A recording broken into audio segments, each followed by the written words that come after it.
helpless, broken, cornered. Prepare 3 coffins. Emma Bell didn't scream when she said it. She was lying flat in the dry yellow grass, one boot missing, her skirt torn, blood drying along her knee in a dark line that had already turned stiff. Dust stuck to her lips, and somewhere far behind her, beyond the low rise of the prairie, a thin line of dust was climbing into the sky. Metal clicked faint in the distance, not close yet. But getting there, they weren't done with her. They were coming back, and this time they wouldn't leave anything alive. Emma knew that because she had heard Rufus Kane say it himself. The shadow reached her before the sound did. A wide hat cut the sun. Boots stepped into her world without hurry. The rancher, Caleb Turner, didn't rush, didn't call out, didn't reach for her right away. He just stood there, tall, still, looking down like he had seen this kind of scene too many times before. Emma tried to move. Her leg failed her. The rancher stepped closer, then lowered himself to one knee. Not too close. Not yet. He kept a distance longer than most men would. That alone confused her. His eyes moved first, not to her face, to the ground, to the drag marks, to the broken clasp from her satchel, to the hoof prints pressed deep and fresh. Same spacing. Same weight. Men who rode together, men who had done this before. Then back to her. He wasn't reacting. He was counting. Who did this? He asked. His voice was quiet, flat, controlled, not a trace of panic. That was worse. Emma swallowed. Her throat burned. She followed his gaze for a second, saw what he saw. Too many tracks. Too fresh. Too organized. Not drifters. Not chance. This was planned. They'll come back, she said. The rancher didn't answer. He already knew. He reached toward the torn fabric near her leg. She flinched hard. His hand stopped in the air. He shifted slightly, careful now, slower, letting her see every movement. Then he touched only the edge of the cloth, nothing more. Checking, not taking. That tiny difference changed everything. Emma looked at him again, really looked this time, older, gray in the beard, weather cut deep into his face, and steady in a way that didn't belong to men who lost control. You from around here? He asked. She shook her head once, didn't trust her voice yet. He glanced past her, toward that rising dust line again, closer now, not fast, but coming, always coming. He had seen this before, too far from town, no law close enough, no help coming in time. Just a choice, walk away, or step into something that didn't belong to him. Emma pushed herself up on one elbow. Pain shot through her leg. She didn't care. She held his eyes and said it again, slower this time. Prepare 3 coffins. The rancher said nothing, not yet, but the way his eyes shifted from her to the dust to the tracks on the ground told a different story. He wasn't wondering if trouble was coming. He was deciding how many men wouldn't leave. But was Emma asking for justice, or had she just handed this quiet rancher a fight that would burn the whole region to the ground? Caleb didn't ask her to repeat it. He stood there a moment longer, eyes still on that thin line of dust climbing behind the low ridge.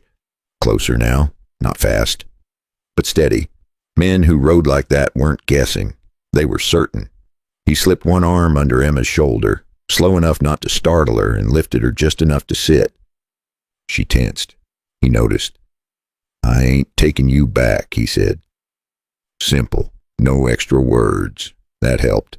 He tore a strip from the inside of his own sleeve and wrapped it tight around her knee. Firm hands, careful. Done quick. Not gentle, not rough, just practiced. You got somewhere they won't look first, he asked. Emma nodded once. My father's line shack, she said. North fence, half-mile past the dry creek. Caleb knew the place. Old wood, low roof. Easy to miss unless you were looking for it. Good enough. He helped her to her feet. She leaned harder than she wanted to. He didn't comment on it. They moved slow through the grass, keeping low where the land dipped. Caleb didn't look back often. He didn't need to. He could hear it now. Faint, metal shifting, leather creaking, hooves, spaced out. Not rushed. hunting pace. Emma heard it too. They won't stop, she said. They never do. Caleb kept walking. I know the kind, he said. They reached the shack just as the wind shifted. The smell came first. Sweat, horse, gun oil, closer than before. Inside, Caleb sat her down against the wall. Small space, one window, one door. No place to hide twice. Talk, he said. Emma didn't waste time. 3 brothers. Cain, Rufus, Virgil, Jesse. She gave the names like they tasted bad. They run the freight, she said. Cattle routes, gambling. Half the men in town owe them something. She looked toward the door. And men in 2 counties make their living by staying on Rufus Cain's good side. And your father, Caleb asked, wouldn't sell. She said, so they made an example. Her voice stayed steady. That mattered more than anything. They beat him. Took 2 wagons. Told me next time they don't ask. She swallowed once. Next time, they don't leave anyone alive. Caleb nodded once. That was enough. He had heard stories like this before, and every one of them had started with good people waiting too long for help. Outside, the sound past the shack. Didn't stop. Not yet. They were circling, making sure. Emma looked at him. You can still leave, she said. No one would blame you. Caleb glanced at the door, then at her, then back at the window. No, he said. Just that. No speech. No promise. Just a decision. Emma let out a breath she didn't know she was holding. Then you better understand something, she said quietly. They don't lose. Caleb's eyes shifted again, not to her this time, but to the ground just outside the door, to the tracks, to the spacing, to the numbers. He had seen men like this before, men who thought owning fear meant owning everything. He rested his hand near his gun, not drawing it, not yet. They do, he said, just not often. Outside, 1 horse stopped, then another. The creak of leather went still, and for the first time since she'd said those words in the field, Emma realized something cold and sharp. Maybe those 3 coffins weren't for later. Maybe they had just arrived early. Caleb didn't wait for the knock. There wasn't one. The men outside didn't knock. They circled. Slow. Patient. Testing the ground, the walls, the silence inside. Caleb stood by the door, head slightly turned, listening the way men do when they've lived long enough to trust sound more than sight. 3 horses, maybe 4. Spread out. Not careless. Emma watched him, her back against the wall, one hand pressed to her leg. They found us, she said. Caleb nodded once. Yeah, no fear in it. Just fact. A shadow passed the window. Then another. Boot steps in dirt. A man laughed low outside, like this was already done. Caleb moved then. Not toward the door. Toward the back wall. There was a narrow gap where the wood had warped over time, just enough. He crouched, checked it, then looked at Emma. You can move, he said. She hesitated, then nodded. He helped her up again. Slower this time. Pain hit harder now. She didn't complain, didn't make a sound. That told him what kind of person she was. They slipped out the back, keeping low, moving along the shallow ditch behind the shack. The voices stayed near the front. One man kicked the door in. Wood cracked. Another laugh. Too late. Caleb didn't run. He never ran. He moved steady, choosing ground, keeping distance, letting the land hide them. By the time the men realized the shack was empty, Caleb and Emma were already past the dry creek. Far enough. For now, they stopped behind a line of scrub. Emma leaned against a rock, breathing hard. Caleb stood, looking back toward the town, not at the shack. Past it, toward where all of this really started. Freight yard. He said. Emma looked up. That's where they'll go next, she said. He nodded. That's where this ends. She studied him for a second. You don't even know them, she said. Caleb gave a small breath through his nose. I know the kind. He looked down at the dirt near his boots. Fresh tracks, deeper than the others. Heavy riders, used to pushing people off land that wasn't theirs. He had seen it before. too many times. Emma followed his gaze. You still got time to ride away, she said. He didn't answer right away, just stood there, wind moving slow across the grass, dust still hanging far behind them. Then he spoke. No, he said, again, simple, final. Emma closed her eyes for a second. When she opened them, something had changed, not hope, something steadier than that. Then we do it your way, she said. Caleb finally looked at her. You said 3 coffins. He said, she nodded. I meant it. Caleb glanced once more toward town, toward the freight yard, toward the men who thought they owned everything that moved through that land. Good, he said. Then we better make sure we got the right 3. Now take a second, settle in, and tell me where you're listening from. Because what happened in that freight yard didn't stay in that yard for long. By sundown, men from 2 counties would be talking about the rancher who broke Rufus Kane's hold in one morning. Caleb didn't walk into the freight yard. He arrived before it woke up, early light, long shadows, quiet. That was when a place told the truth. He stood at the edge first, not stepping in, just watching. Wagons lined up uneven. One wheel broken and left, barrels stacked careless, and men had been working here under pressure. Not pride, fear. He moved slow through it, one step at a time, counting distance, measuring angles, door to gate, gate to wagon, wagon to water trough. He stopped near the main loading ramp, looked up. There it was, a roof line with a clean sight across the whole yard. That's your first man, he said under his breath. Emma sat in the shade near the office wall, legs stretched out, watching him work. She didn't ask questions, didn't interrupt. She was learning. Caleb moved again. 2 steps left, now the side alley, narrow.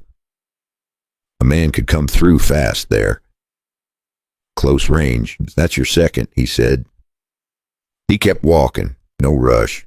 He wasn't planning a fight. He was removing options. By the time the sun lifted higher, he had seen enough. He knew where they would stand, where they would try to trap him, and where they would die if they chose wrong. Emma looked at him as he came back. You figured it out, she said. Caleb gave a small nod. They'll come in loud, he said. Think numbers will carry them. She let out a breath. They always do. Caleb glanced toward the road leading in. Dust was already there. Not close yet, but coming. They got one mistake, he said. Emma looked at him. What's that? He rested his hand near his gun. They think this is still their ground. He stepped into the center of the yard, then didn't hide, didn't take cover, just stood there in the open where anyone riding in could see him. That was the message. This wasn't a trap. This was a line. Emma felt it. The whole place felt different now. Something had shifted, and it wasn't going back. The sound came first. Hooves, more than before. Voices, confident, laughing. They weren't careful anymore. Didn't need to be. They thought. 3 riders appeared at the far end, then 2 more behind them, and finally, one in the middle, Rufus Kane. Broad shoulders, slow horse, a man used to arriving after fear had already done his work. He saw Caleb, stopped his horse. The others spread out without being told, just like Caleb knew they would. Emma pressed her hand to the wall, heart steady now. No turning back. Rufus tilted his head. You picked the wrong yard, he called out. Caleb didn't move. No, he said, you just came to the right one. Balance stretched across the freight yard. Even the horses seemed to feel that somebody was about to lose more than blood, wind moving dust between them.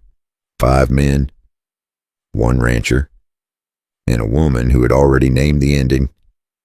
Rufus smiled, small, certain. Then he gave a slight nod, and the first man moved. But Caleb had already decided who wouldn't make it past the first step. The first man never finished his step. Caleb moved before the sound caught up. The man's hand was still rising. The shot cracked. Clean. The man dropped where he stood. Everything after that came fast, but not rushed. Another rider reached for his gun too late. Second shot. The rider tried to turn. Too slow. Down. A third tried to cut from the side. Caleb had already turned. Third shot. The yard went quiet in a way that didn't belong to men like Rufus Kane. Jesse moved next, fast, faster than most men had any right to be. His hand cleared leather smooth, too smooth. That was the mistake. He believed speed would save him. Caleb had already seen it. Already stepped into it. The shot went wide. Caleb's didn't. Jesse hit the dirt hard. Didn't get back up. Virgil froze after that. Looked at Rufus, then at Caleb. For 1 second, it seemed like the smart one had finally learned. Then his shoulder dipped. Just a little, just enough. Caleb saw it before the gun cleared leather. One shot. Virgil folded into the dust without a word. Rufus didn't. Men like Rufus never stopped. He drew. Late. Too late. Caleb didn't aim for the man. He aimed for the only thing that mattered. One shot. Rufus's gun flew from his hand and hit the dirt. Silence again. But this time, it stayed. Emma watched from the wall. Her hand steady now. 3 men, 3 coffins. She had been right. Marshal Holloway arrived not long after. He'd heard the shots from town, and this time, he didn't wait. He was walking faster than a man who had spent years walking slow. This time, he didn't look away. Chains came out, voices followed, and something long buried in that town began to breathe again. Caleb didn't stay for any of it. He checked the yard once more, then walked back toward Emma.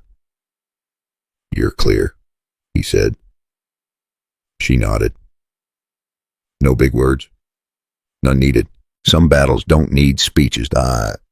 They need someone who refuses to walk away. I'll tell you something, and maybe you've seen it too.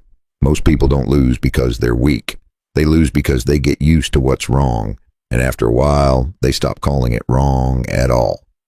So let me ask you this. What in your life have you been tolerating for too long, and what happens when you finally stop? Stories like this get told the way old stories always do. A little shaped, a little sharpened, but carrying something real underneath. And the images are there to help you feel it. If this isn't your kind of story, that's all right. Get some rest tonight. Take care of yourself. But if something in this stayed with you, even a little, leave a comment and tell me where you're listening from. And if you believe stories still matter, go ahead and like the video and subscribe. I'll keep bringing you the ones worth hearing. As for Caleb, he rode out the same way he came in, quiet, unseen, but somewhere behind him, a place that had been broken for years, finally remembered what right looked like.